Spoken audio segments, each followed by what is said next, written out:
పండుగను పురస్కరించుకొని అఖండ భారత్ సేన అధ్యక్షుడు విజయపాల్ అశ్విన్ యాదవ్ ఆధ్వర్యంలో శ్రీరామ కళ్యాణాన్ని ఘనంగా నిర్వహించారు.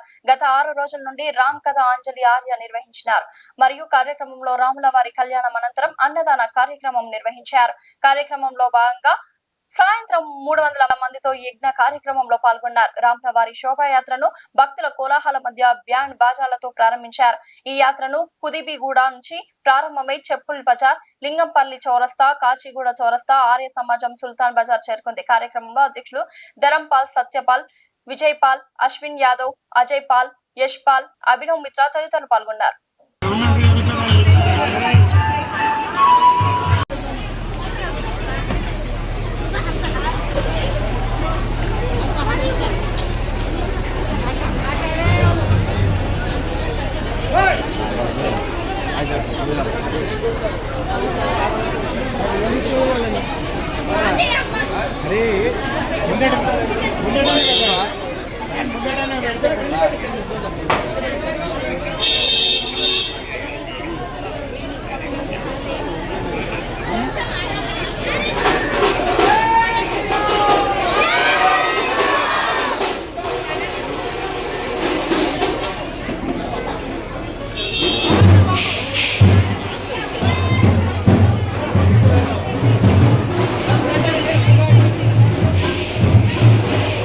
जल्दी जल्दी होते जाइए। अपने बहुत कार्यक्रम आगे अभी हमारे को पूरा दुनिया को हमें दिखाना है। आर्य संस्कृति क्या है, वेद की अनुशासन क्या है, हमको सबको दिखाना है।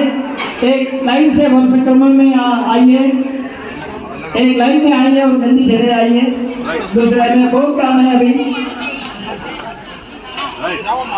यहाँ से अपने अपने गाड़ियों को बाजू हटाने की कृपया करें। शोभा यात्रा में वो विघ्न हो जाता है। सभी अपने साथ चलेंगे। सत्यपाल के साथ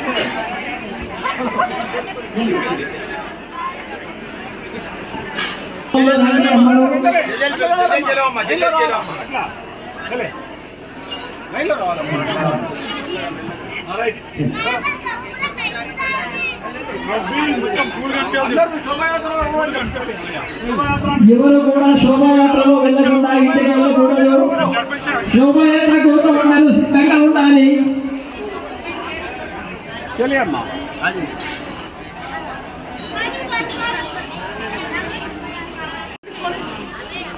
बाबू రండమ్మా మీరు రండి ఇక్కడ आइए आप लोग आइए मेरे वाले पूरे आइए हम एक ना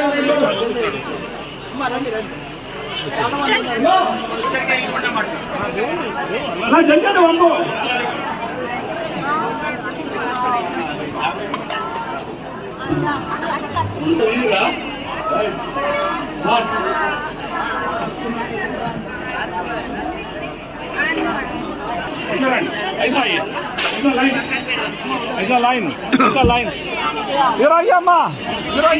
రండి అందరూ. ఎక్కువసేపు బెంచ్ దగ్గర నిల్చోకూడదు. తొందరగా వరుస క్రమంలో రావాలి. మధ్యలో వస్తున్నారు చాలా మంది, వెనక నుంచి రావాలి. सभी लोग शोभा यात्रा में शामिल हो जाना। जी के बाद सभी लोग आगे शोभा यात्रा में शामिल हो जाना। बहन जी के नेतृत्व। प्रणाम। मैं अंजलि आर्या हैदराबाद के इस 80वें आर्य समाज के कार्यक्रम में और भगवान श्री राम नवमी के पावन अवसर पर उपस्थित हूँ। ये कथा का पावन पर्व था जिसमें आज हमने बहुकुंडीय यज्ञ किया और इसके बाद हमारी ये राम नवमी के पावन अवसर पर यात्रा, शोभा यात्रा अभी आरंभ होने वाली है। यहाँ पर जो कथा का प्रसंग चला उसका मुख्य उद्देश्य था अपनी भारतीय संस्कृति की रक्षा संस्कारों के माध्यम से होनी चाहिए, जिसकी आवश्यकता आज हमारे परिवारों को भी है और हमारी युवा पीढ़ी को भी है तथा संपूर्ण समाज को है। क्योंकि भगवान रामचंद्र जी के जो आदर्श हैं, उनका जो पावन चरित्र है वो जितना त्रेता युग में ग्राह्य था, वर्तमान के वातावरण में भी वो उतना ही ग्राह्य है। आज बहुत आवश्यकता है श्री रामचंद्र जी के आदर्शों को अपनाने की, ताकि हमारा शुद्ध चरित्र हो, शुद्ध विचार हो, शुद्ध व्यवहार हो। आज प्रातः पाया तो उसमें बहुत बड़ी भूमिका आर्य समाज और महर्षि ऋषिदानंद की है। उन्हीं ऋषिदानंद के विचारों को लेकर और भगवान राम के आदर्शों को लेकर के असीमिया बाजार आर्य समाज के तत्वाधान में ये आयोजन हमारे आदरणीय माननीय धर्मपाल जी, सम्मान्य हमारे शास्त्री जी और आदरणीय हमारे अश्विन जी और विजयपाल जी, इन सबके पुरुषार्थ से ये सफल हुआ, निर्विघ्न संपन्न हुआ। धन्यवाद। जय श्री कृष्ण। अभी आप देख रहे हैं यहाँ पर, आपने देखा होगा जब हमारे सभी मीडिया के भाई बंधु उपस्थित हुए तो बृहद रूप में आपने देखा होगा कि एक विशाल यज्ञ का आयोजन, और वो केवल एक यज्ञ कुंड को लेकर के नहीं, अनेक यज्ञ कुंडों को लेकर के वो यज्ञ हुआ। और इस यज्ञ के पश्चात अब हमारी रामनवमी की जो शोभा यात्रा है वो यहाँ से आरंभ होगी, जो आर्य समाज सुल्तान बाजार पर जाकर के समाप्त होगी। और इसका भी हमारा उद्देश्य यही है कि हम एक संदेश देना चाहते हैं, संगच्छध्वम संबद्धध्वम संभो मनांसी जनताम।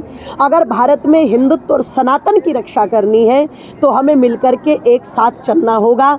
जातिवाद से हम मुक्त हो, छुआछूत से हम मुक्त हो, भेदभाव से हम मुक्त हो, एक साथ हम चले, यही हमारे यज्ञ का भी उद्देश्य। 200 జయంతి ఉత్సవము ఆర్య సమాజం స్థాపించి 150 సంవత్సరాలు, స్వామి శ్రద్ధానంద్ బలిదాన్ శతాబ్ది సంవత్సరము శ్రీరామ నవమి పర్వ సందర్భంగా గత 21వ తారీఖు నుంచి 6 రోజుల పాటు ఆర్య సమాజం ఈసామియా బజార్ ఆధ్వర్యంలో ఈ చప్పల్ బజార్ ప్రాంతం లోపల హర్యానాకు చెందినటువంటి విదూషి బహన్ అంజలి ఆర్య గారి ఉదయం సాయంత్రం 2 పూటల్లో రామాయణ కథ మా బహన్జీ గారు వినిపించారు. దాంతోపాటు విశ్వశాంతి కొరకు ఉదయం సాయంత్రం యజ్ఞం చేశాం.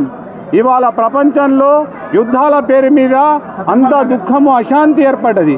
మొత్తం మానవ సమాజం అంతా పీడితులై ఉన్నది.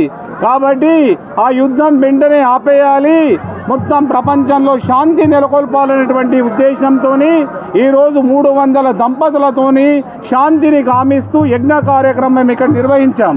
దాంతోపాటు రామాయణ కథ మాధ్యమంతో శ్రీరామచంద్రుని ఆదర్శంగా తీసుకొని నేటి యువతరం ఆయన ఆదర్శాలను జీవితంలో బహన్జీ గారు ప్రజలను ఉద్దేశించి చెప్పారు. తర్వాత ఈరోజు యువకులు మద్యపానము ఇతర దుర్వ్యసనాలకు లోనై తమ జీవితాలను పాడు చేసుకుంటున్నటువంటి సమయం లోపల మనము సత్య సనాతనమైనటువంటి వైదిక ధర్మం ఏదైతుందో, శ్రీరామచంద్రుని ఆదర్శాలు ఏవైతే ఉన్నాయో వాటిని మనము జీవితంలో ఒంటి పట్టుకోవాలని చెప్పి మన బహన్ అంజలి ఆర్య గారు ఈ 6 రోజుల పాటు కథను నిర్వహించి చెప్పారు. ఆమె రామాయణ కథ మాధ్యమంతో మహర్షి దయానందుని మంతవ్యాలను, ఆర్య సమాజం యొక్క ఉద్దేశాలను